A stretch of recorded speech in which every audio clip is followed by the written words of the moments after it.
12 अक्टूबर शनिवार की रात महाराष्ट्र के कद्दावर नेता बाबा सिद्दीकी की गोली मारकर हत्या कर दी गई है।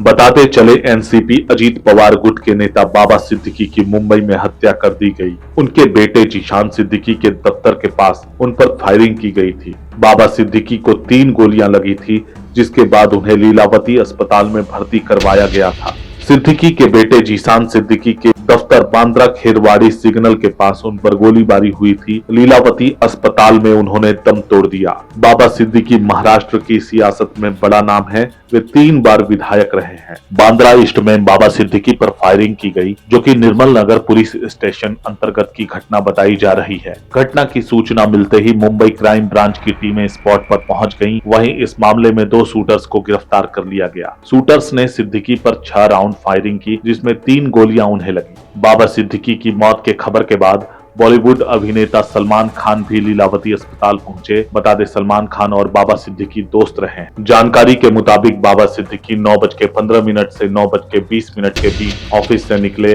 वह अपने ऑफिस के पास पटाखे फोड़ रहे थे, तभी अचानक गाड़ी से 3 लोग उतरे। ये तीनों हमलावर अपने चेहरे पर रुमाल बांधे हुए थे। इसके बाद उन्होंने बाबा सिद्दीकी पर फायरिंग की। गोली लगते ही वह गिर पड़े। इसके बाद लोगों ने उन्हें तुरंत लीलावती अस्पताल में भर्ती कराया। सूचना मिलते ही पुलिस मौके पर पहुंची। पुलिस ने 2 संदिग्धों को हिरासत में लिया। पुलिस का कहना है कि जल्द ही तीसरे संदिग्ध को भी हिरासत में लिया जाएगा। हिरासत में लिए गए दोनों संदिग्ध महाराष्ट्र से बाहर के हैं। एक यूपी से और एक हरियाणा का रहने वाला है। एक और वांछित संदिग्ध फरार है। इस घटना के बाद डिप्टी सीएम देवेंद्र फडणवीस लीलावती अस्पताल पहुंचे, जहां उन्होंने घटना का जायजा लिया। उन्होंने कहा कि हम कड़ी कार्रवाई करेंगे, अपराधियों को छोड़ा नहीं जाएगा। वहीं डिप्टी सीएम अजीत पवार ने अपने कल के सभी कार्यक्रम रद्द कर दिए हैं। महाराष्ट्र के पूर्व मंत्री बाबा सिद्दीकी ने इसी साल कांग्रेस पार्टी से इस्तीफा दिया था। करीब 48 साल तक कांग्रेस का सदस्य रहने के बाद उन्होंने पार्टी छोड़ी थी। उनके इस फैसले ने सबको चौंका दिया था। इस्तीफा देने के बाद उन्होंने कहा था कि ऐसा बहुत कुछ है